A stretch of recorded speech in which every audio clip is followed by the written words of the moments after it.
Sebelumnya yang berhormat kepada ibu saya, Ibu Nurla, dan juga adik-adik atau anak-anakku yang berbahagia. Sebelum kita melanjutkan pembelajaran pada siang hari ini, marilah kita berdoa sesuai dengan agama dan keyakinan masing-masing. Berdoa mulai.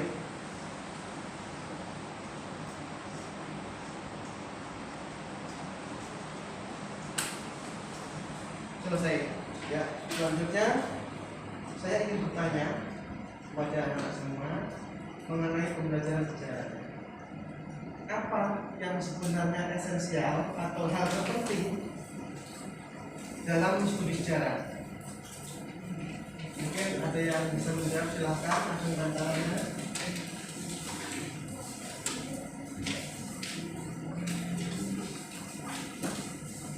Sambil dilakukan atau mencari tentang jawabannya, saya akan diskusi terlebih dahulu karena ini yang sebagian garing ya pembelajaran.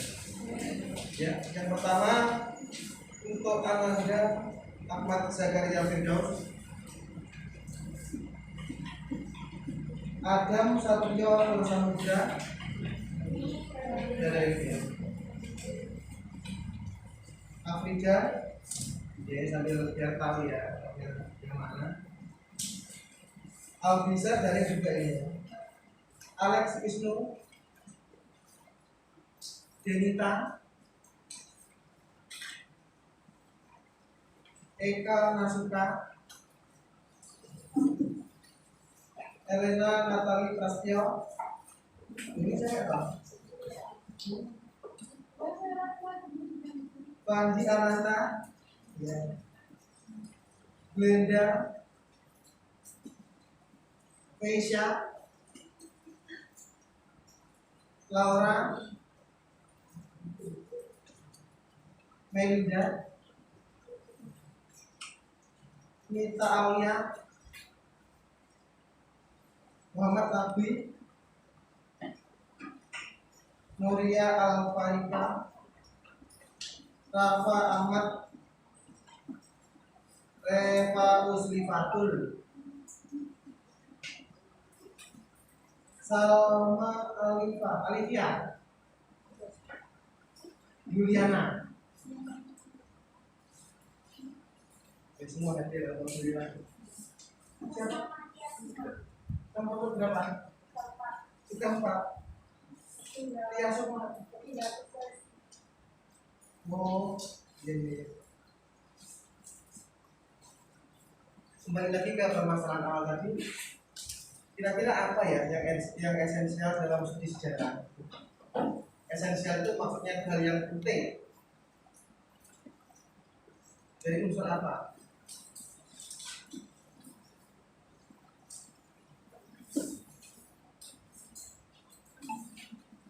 Yang terpenting itu dalam penelitian atau studi sejarah itu adalah waktu. Mengapa waktu ini dikatakan sebagai hal terpenting? Karena dalam sejarah itu kita tidak tahu pangkal dan sampai mana ujungnya. Jadi kita itu sulit untuk mempelajari sejarah itu kalau tidak ada waktu yang menentukannya. Mulai dari zaman praksara katanya. Sebelum praksara itu sudah ada kehidupan juga. Itu sudah kalau dari segi sejarah. Lalu sampai mana sejarah ini akan berakhir, kita juga tidak akan tahu. Jadi sifat sejarah itu sangat luas, sangat panjang. Maka dari itu, kemudian dengan latar belakang yang demikian itu, kalau kita tidak mempelajari sejarah itu dengan kurun waktu tertentu atau dengan tema-tema tertentu maupun dengan topik atau bahasan tertentu, maka kita akan mengalami kesulitan. Sehingga dari kata yang saya sampaikan tadi muncullah yang namanya periodisasi. Untuk didengarkan mungkin bisa dicatat dan lain sebagainya. Jika nanti ada pertanyaan saya bisa menjawabnya. Lalu apa yang dimaksud dengan periodisasi? Jika saya bisa menjawab, silakan. Apa yang dimaksud dengan periodisasi?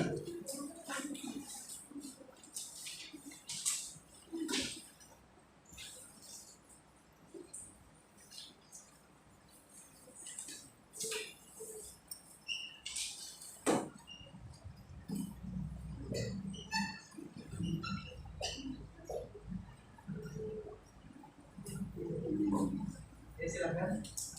Apa yang dimaksud dengan periodisasi?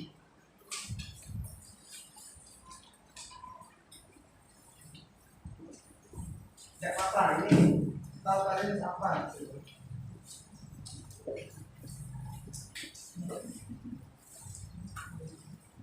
Jadi periodisasi di sini sebenarnya ada banyak pendapat para tokoh yang menyampaikan yang intinya itu adalah pembabakan waktu, pembabakan sejarah.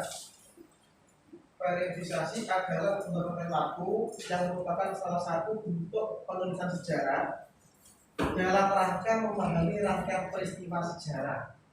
Jadi pembagian itu tujuannya adalah untuk memahami rangkaian sejarah dan mempermudah kita mempelajarinya. Ini menurut Prof. Sarmono atau Burjo. Sedangkan menurut Kamus Besar Bahasa Indonesia, periodisasi ini adalah pembagian menurut zamannya, yaitu terdiri atas penzamanan dan pembabakan. Jadi inti dari periodisasi ini adalah pembabakan dan penzamanan.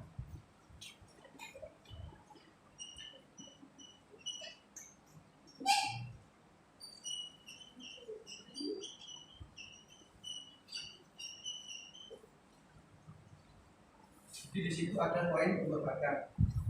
Selanjutnya, apa kira-kira tujuannya adanya periodisasi ini? Tadi sudah saya sampaikan. Tujuannya apa kira-kira? Untuk mempermudah mempelajarinya. Satu. Ada lagi yang lain? Namanya siapa Mbak? Salman. Ya.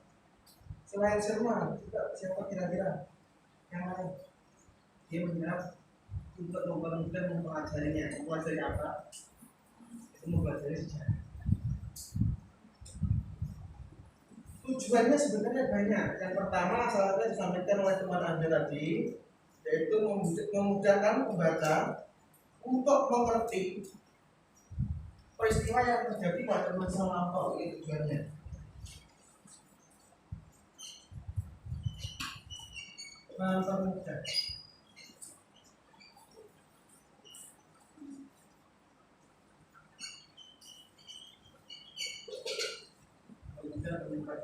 Tujuan yang kedua yaitu melakukan penyederhanaan terhadap peristiwa pada masa lampau. Jadi dengan adanya pembabakan atau periodisasi ini, maka kita akan mudah mempelajari satu titik atau tema tertentu, sehingga kita dimudahkan dalam mempelajarinya. Penyederhanaan. Namun dengan penyederhanaan yang dimaksud bukan kita itu mempelajari sejarah hanya dasarnya saja, bukan. Bukan seperti itu tujuannya. Yang ketiga, yaitu menguraikan peristiwa-peristiwa sejarah secara kronologis sehingga akan memudahkan dalam pemecahan suatu masalah. Tujuan yang ketiga. Yang keempat, yaitu memenuhi persyaratan sistematika ilmu pengetahuan. Jadi ilmu itu sifatnya ada beberapa. Salah satunya sejarah ini bisa dikatakan sebagai ilmu. Ini karena ada susunan yang sistematis, terkonteks, artinya memiliki kajian-kajian tertentu atau pertemuan-pertemuan tertentu, sehingga sejarah ini bisa dikatakan sebagai ilmu. Nah, mungkin di pertemuan sebelumnya kan ada ya, sejarah itu dibagi menjadi beberapa, sebagai ilmu ya, sebagai kisah, apa lagi yang lain? Sejarah sebagai apa?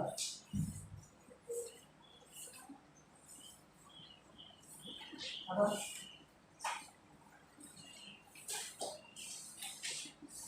Sebagai peristiwa, sebagai ilmu, sebagai kisah, sebagai seni. Dan yang kelima, tujuan dari adanya periodisasi ini adalah sebagai dasar penyusunan cerita sejarah.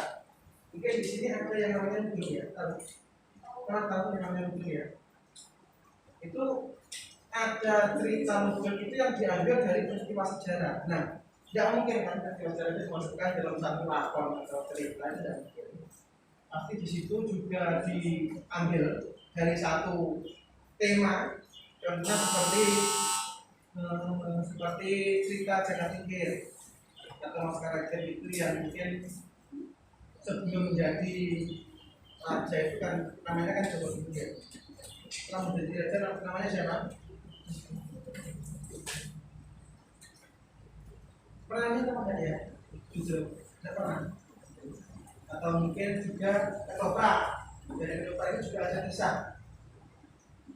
Bahkan kemarin itu ada juga yang cerita pewayangan diambil dari cerita atau peristiwa sejarah.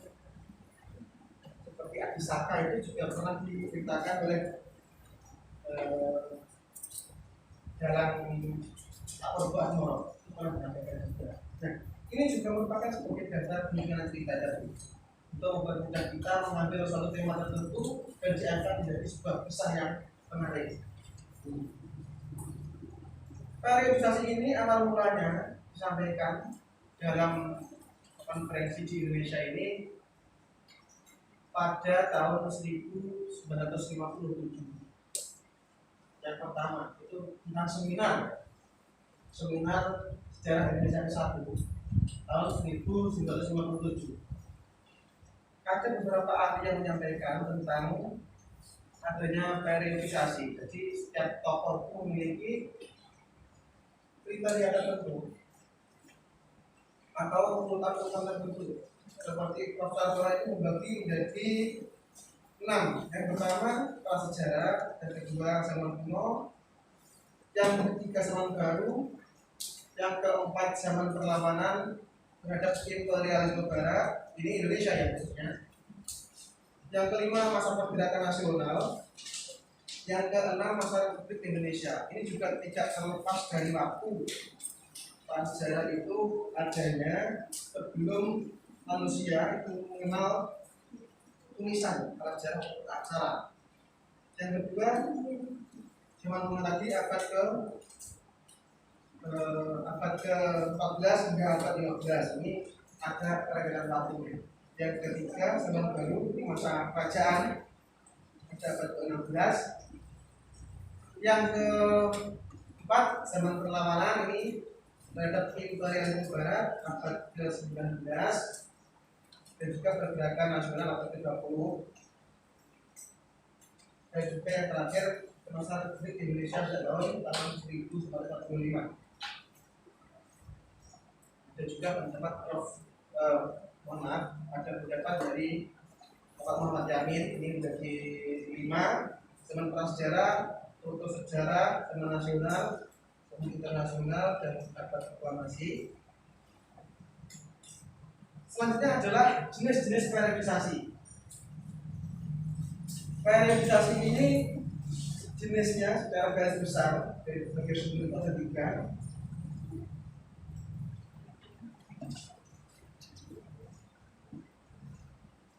Jenis-jenis periodisasi.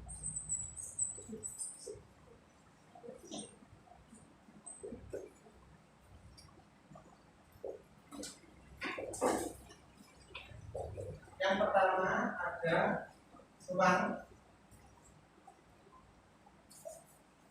yang kedua ada waktu, yang ketiga tema atau temporal.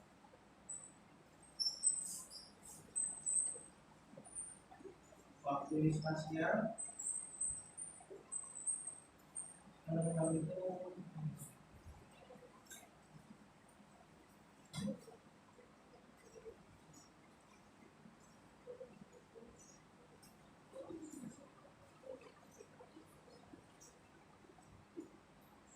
jadi ada 3 ini berdasarkan ruang.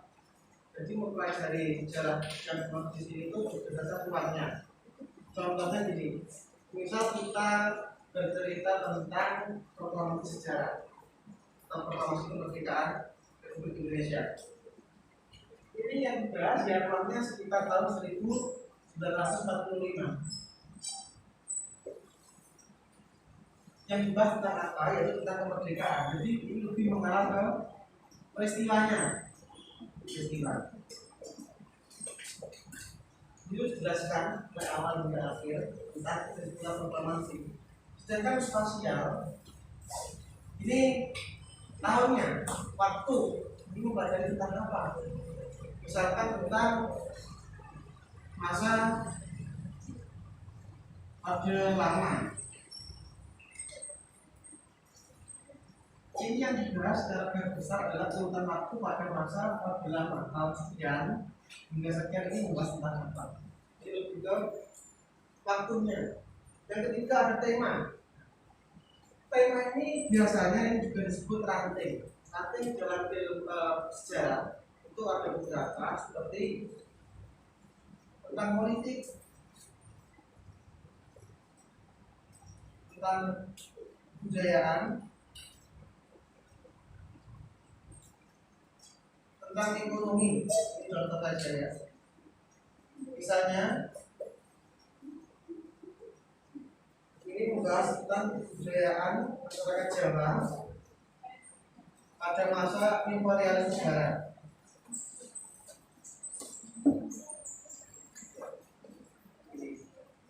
Sejauh ini mungkin ada yang ditanyakan.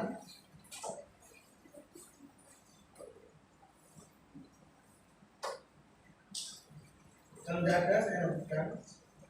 Itu hal-hal apa saja yang mempengaruhi periodisasi. Ini ada 3. Yang pertama, pengetahuan atau tafsir sejarawan.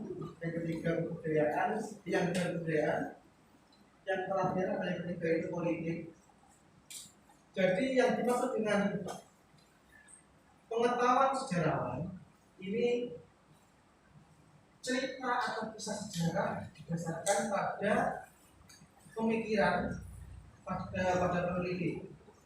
Misal saya kalau Anda meneliti tentang bangunan yang ada, bangunan yang ada pada Candi Borobudur. Yang satu ada yang sekolah di UGM tentang ilmu sejarah. Yang kedua ada yang mungkin pendidikan sejarah di Universitas lain dan lain sebagainya. Ini menafsirkan satu relief ini pasti berbeda. Ada yang mengatakan demikian, walaupun gambarnya itu sama ya, secara fisik itu sama, namun diterima oleh sejarawan atau peneliti itu memiliki tafsir yang berbeda. Jadi setiap orang tidak sama. Jangankan sejarah, untuk pemikiran keseharian kita, manusia itu memiliki banyak perbedaan. Dengan keluarga, bapak, ibu, dan juga kita itu memiliki perbedaan karakter, perbedaan pendapat, dan lain sebagainya ya. Yang kedua, kebudayaan. Jadi budaya di sini, setiap daerah itu kan memiliki kebudayaan masing-masing. Budaya yang dimaksud bukan ini seni, bukan. Seni itu merupakan sebagian dari kebudayaan. Setiap orang memiliki kebudayaan sesuai dengan di mana ia hidup atau bertempat tinggal domisili. Ini juga melatar belakangi hidupnya nanti suatu perubahan sejarah yang berbeda. Yang pertama ilmu, yang kedua budaya, yang ketiga politik. Politik ini juga mempengaruhi perubahan sejarah. Peran pemerintah dalam perubahan sejarah ini memiliki imbas, memiliki peranan politik di berpengaruh. Contohnya dulu sebelum adanya seminar atau tentang kembali kepada NKRI, kualitas sejarah itu lebih cenderung kita membahas tentang kebaikan orang yang dari luar Indonesia. Namun setelah saat ini mengalami istilah saya itu nasionalisme atau perubahan undang-undang dan sebagainya melakukan, maka di situ ada yang namanya sejarah Indonesia. Jadi dikaji mulai dari zaman pelaksana hingga zaman proklamasi kemerdekaan pada era reformasi ini dibahas. Mungkin ada yang bisa ditanyakan tentang materi yang saya sampaikan. Silakan. Silakan tangannya, nanti saya kasih nilai tambahan. Tidak ada? Ya, siapa yang mau bertanya?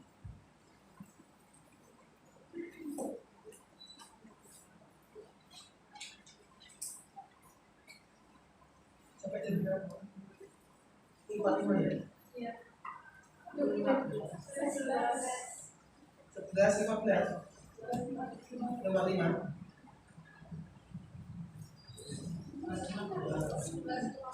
Sudah 15. Ya. Kalau tidak ada yang bertanya, ini sebagai tinggal balik pembelajaran ini, saya akan mengadakan ujian. Namun ini sifatnya adalah saya ingin mengetahui sejauh apa dan memperhatikan materi yang telah saya sampaikan dikerjakan dengan sungguh-sungguh. Jadi sampai waktunya habis saya tunggu ya.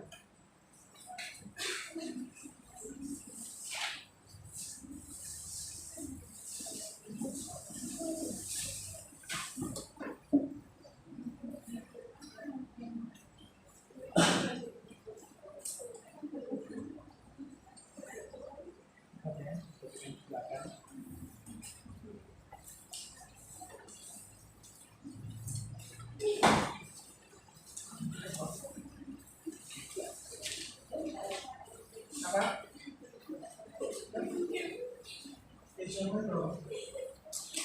Dikerjakan sendiri tidak boleh dipanggil di situ aja langsung disilang sampai jam 11.15 ya.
kota Padang.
Yang sudah ditentukan bukan ya. Sekarang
ya, terima kasih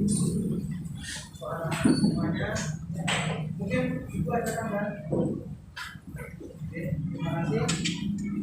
Semoga pada pertemuan hari ini apa yang kita pelajari jadi ilmu yang baik. Saya doakan agar semoga menjadi orang yang soleh.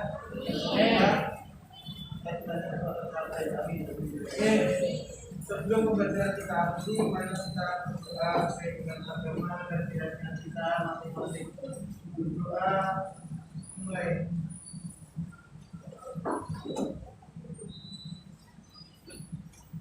Selesai. Terima kasih. Assalamualaikum warahmatullahi wabarakatuh.